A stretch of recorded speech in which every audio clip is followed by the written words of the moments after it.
போனாலும் உன்னை நான் மறப்பதில்லை. மண்ணோடு என் ஜீவன் மறைந்தாலும் என் கண்ணே என் மனக்குழிக்குள்ளே இறக்காமல் நீ இருப்பாய், இறக்காமல் நீ. யார கேட்டத பண்ணீங்க? நீ உட்கார்ந்திருந்த ஃபீல் பிடிச்சிருந்ததம்மா, அதான் பண்ண. உங்களுக்கு பிடிச்சதா நீங்க பண்ணிடுவீங்களா? அம்மா கலிக்காதம்மா, அம்மா யார கேட்டத பண்ணீங்க? அம்மா கலிக்காதம்மா, தயவு செஞ்சு கலிக்காதம்மா. என்னாச்சு சார்? என்னப்பா இது? இந்த பெண்ணுக்கு என்ன ஆச்சு? உங்களுக்கு பிடிச்சதா பண்ணிடுவீங்களா? இல்லம்மா. சோஃபி நில்லு, நில்லு சோஃபி, சோஃபி நில்லு. சொல்ல பூமைக்கு மொழியும் இல்லை, இனியும் அழுதிட கண்ணீரும் மீதமில்லை. விழிக்குள்ளே தீயை வைத்தார், உறக்கத்தை இழந்தேனே. அலை முட்டும் பாறையாக மௌனங்கள் சுமந்தேனே, மௌனங்கள் சுமந்தேனே. என்ன சார் நடந்தது? என்னன்னு தெரியல. நானும் எத்தனையோ பேரை மாடலா வச்சு மணல் சிற்பம் பண்ணிருக்கேன். எல்லாரும் அது பார்த்து சந்தோஷப்பட்டு இருக்காங்க. ஏன் அது கூட நின்று போட்டோ கூட எடுத்திருக்காங்க. ஆனா இவ்வளவு எமோஷனா மணல் சிற்பத்தை அழிச்சிட்டு போகுதுன்னா அந்த பெண்ணு வாழ்க்கையில் ஏதோ பெருசா பாதிக்கப்பட்டிருக்குன்னு நினைக்கிறேன். அதுதான். பொண்ணு இல்லையா? அதுல விஜய், அந்த பொண்ணோட வாழ்க்கையில ஏதோ பிரச்சனை இருக்கு. அதான் கல்யாணமே வேண்டாங்கிறா. நாம இந்து, அவ கிறிஸ்டின். ஒருவேளை மதம் கூட பிரச்சனையா இருக்கலாம் இல்லையா? எதுவா இருந்தா நமக்கு என்ன, அவளை விட்டுருவோம். ஆரம்பி ஓனரோட ஒரே பொண்ணு, பொண்ணும் நல்லா இருக்கா. நமக்கு ஏத்த ஸ்டேட்டஸ். அந்த பொண்ணை கல்யாணம் பண்ணிக்கிட்டா உன் வாழ்க்கை நல்லா இருக்கும். ஆமா விஜய், நாங்க சொல்றதெல்லாம் உன்னோட நல்லதுக்காக தான். காலையில 7 மணிக்கு நம்ம ரிலேஷன்ல வந்துடுவாங்க. 8 மணிக்கு நீ ரெடியா இரு. அந்த பொண்ணையே நிச்சயம் பண்ணிட்டு வந்துடுவோம். இனிமேல் எதை பத்தியும் கவலைப்பட வேண்டாம்.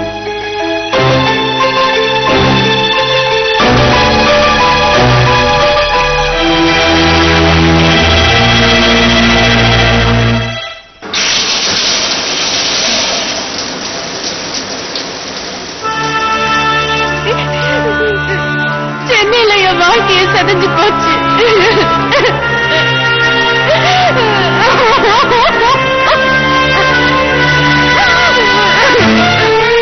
அவளை கொஞ்ச நாளைக்கு டிஸ்டர்ப் பண்ண வேண்டாம்ப்பா.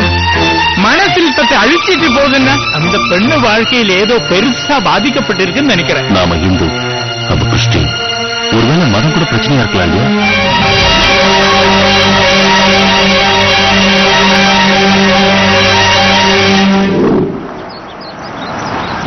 வாங்க வாங்க. வணக்கம். வாங்க. வணக்கம். வணக்கம். உள்ள வாங்க. போ. உட்காருங்க உட்காருங்க. சொல்லு பாப்பா. வணக்கம். வாங்க வாங்க. வணக்கம். வணக்கம். உட்காருங்க உட்காருங்க. வணக்கம்மா. ஜேர்னிலாம் எப்படி இருந்தது? நல்லா இருந்தது. ரொம்ப டயர்டா இருப்பீங்களா? இல்ல இல்ல, டைம் ஆயிடுச்சு. விஜய் கூப்பிடுமா? ஆ, நீங்க காப்பி சாப்பிடுங்க.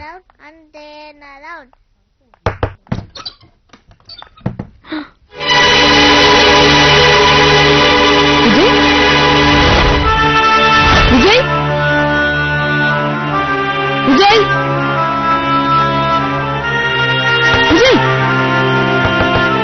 விஜய்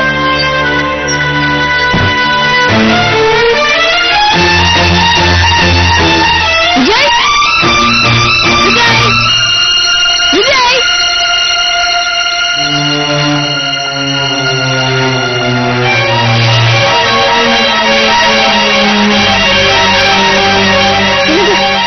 விஜய் காணுங்க. வீடெல்லாம் தேடி பார்த்துட்டேன், எங்கேயுமே காணோம்.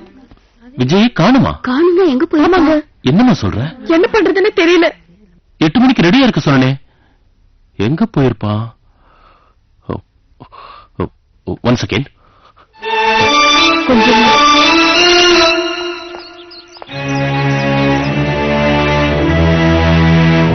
பைக் இருக்கு, எங்க போயிருப்பான்? தெரியலையே. விஜய், விஜய்க்கு ஒரு ஃபோன் பண்ணுங்க.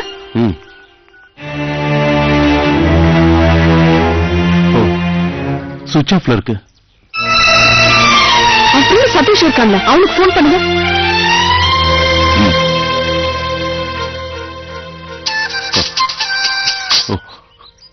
ஹலோ,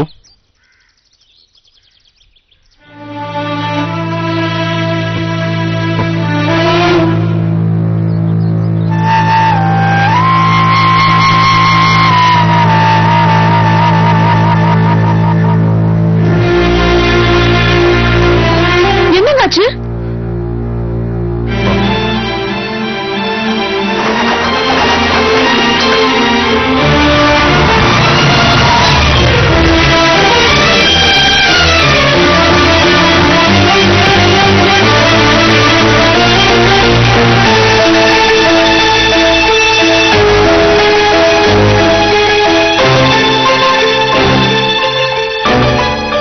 வாங்க சம்பத், உங்க தம்பி கிறிஸ்துவ மதத்துல சேரணும்னு வந்திருக்காரு. இயேசுவோட சாம்ராஜ்யத்துல ஒரு ஆத்மாவை அறுவடை பண்றதுல எனக்கு சந்தோஷம்தான். ஆனா யார் ஒருத்தர் பைபிளை முழுமையா படிச்சு கர்த்தரை புரிஞ்சுக்கிட்டு கிறிஸ்துவ மதத்துக்கு வராங்களோ அவங்கதான் உண்மையான கிறிஸ்துவரா இருக்க முடியும். அப்படி ஒருத்தருக்கு ஞான ஸ்நானம் பண்ணி வச்சு யார் ஒருத்தரை கிறிஸ்துவரா மாத்துறாங்களோ அவங்கதான் இயேசுவுக்கு உண்மையான ஊழியனா இருக்க முடியும்.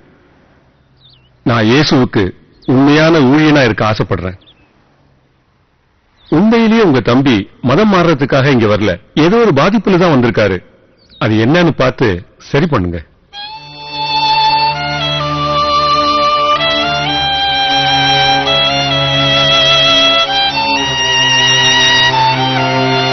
உங்க தம்பி அழைச்சிட்டு போங்க.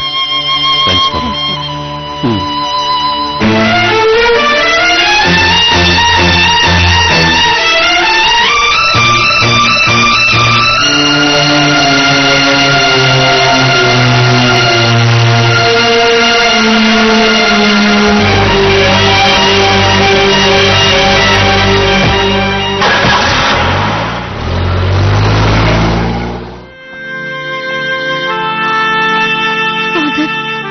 கவலைப்படாதம்மா, எல்லாத்தையும் கர்த்தர் பார்த்துக்குவார்.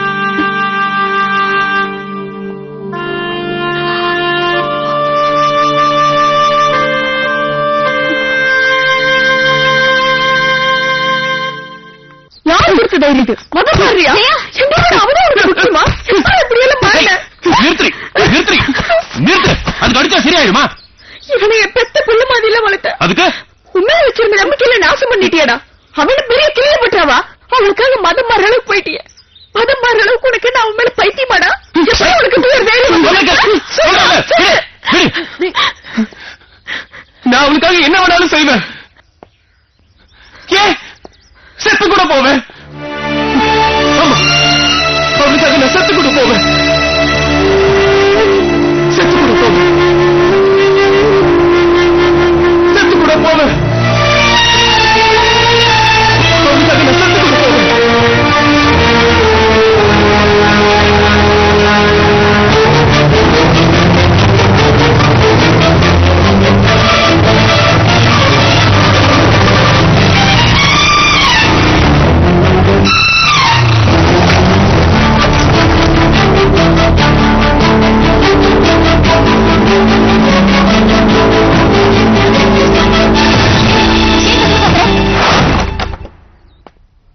உன்கிட்ட கொஞ்சம் பேசணும்.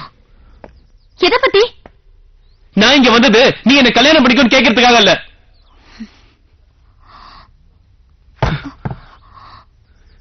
இப்ப என்னால எதுலயுமே கான்சென்ட்ரேட் பண்ண முடியல. எந்த பக்கம் பார்த்தாலும் நீ நிக்கிற மாதிரியே இருக்கு. மனசெல்லாம் சோஃபி சோஃபின்னு ஓம் பேரையே சொல்லிக்கிட்டு இருக்கு. சில சமயம் செத்து போயிடலான்னு கூட தோணுது. உனக்கு என்ன பிடிச்சிருக்குல்ல, அப்புறம் ஏன் கல்யாணம் வேண்டாம்னு சொல்ற? அது என்னோட பர்சனல், உன்கிட்ட சொல்ல வேண்டிய அவசியம் எனக்கு இல்ல. பர்சனல் பர்சனல் பர்சனல் அப்படி என்னதான் உனக்கு பர்சனல் இருக்கு? நீ யாரையாவது லவ் பண்ணி ஏமாந்திருக்கியா? இல்ல உன் ஃப்ரெண்ட்ஸ் யாராவது லவ் பண்ணி ஏமாந்து அந்த பாதிப்புல நீ கல்யாணமே வேணாம்னு சொல்றியா? அப்படி இல்லனா உன் அம்மாக்காக உன் லைஃபையே சாக்ரிஃபைஸ் பண்ண போறியா? சொல்லு. இல்ல கேன்சர், எய்ட்ஸ்னு ஏதாவது டிசீஸ் இருக்கா? இதை விட ஒரு பொண்ணுக்கு வேற என்ன பர்சனல் இருக்க முடியும்? சொல்லு சோஃபி. அன்னைக்கு அவ்வளவு எமோஷனலா அந்த மணல் சிற்பத்தை அழிச்சிட்டு போனியே, அப்படி உன் வாழ்க்கையில பாதிச்ச சம்பவம் என்னன்னு சொல்லு. நீதானே சொல்லுவ. நமக்குள்ள எந்த பர்சனலும் இருக்க கூடாதுன்னு அப்படியே சொல்ல மாட்டேங்கிற. சொன்னா உன்னை விட்டு போயிடுவேன்னு பயப்படுறியா? சாகுற வரைக்கும் உன்னை விட்டு போக மாட்டேன் சோஃபி. ப்ளீஸ், எதுவா இருந்தாலும் பரவாயில்ல சொல்லு சோஃபி. ஏன் இப்படி பேசாம கொள்ற? வாயை திறந்து பேசு. நீ பேசினாதான் மனசுல என்ன இருக்குன்னு எனக்கு தெரியும். பர்சனலா பர்சனல், பெரிய பொல்லாத பர்சனல். நீ வேணுங்கிறதுக்காக தான் நான் மதம் கூட மாற போனேன். அது உன்னோட முட்டாள்தனம். நான் என்னைக்காவது மதத்தை பத்தி உன்கிட்ட பேசிருக்கேனா? அப்படியாவது நீ மனசு மாறுவாங்கிற நம்பிக்கையில தானே நான் அப்படி செஞ்சேன். நீ என்ன பண்ணாலும் நான் சொல்ல மாட்டேன், சொல்ல மாட்டேன், சொல்ல மாட்டேன். அதுக்கு செத்து போடின்னு சொல்லு. செத்து போயிடுறேன். நான் சொன்னா நீ செத்து போயிடுவ.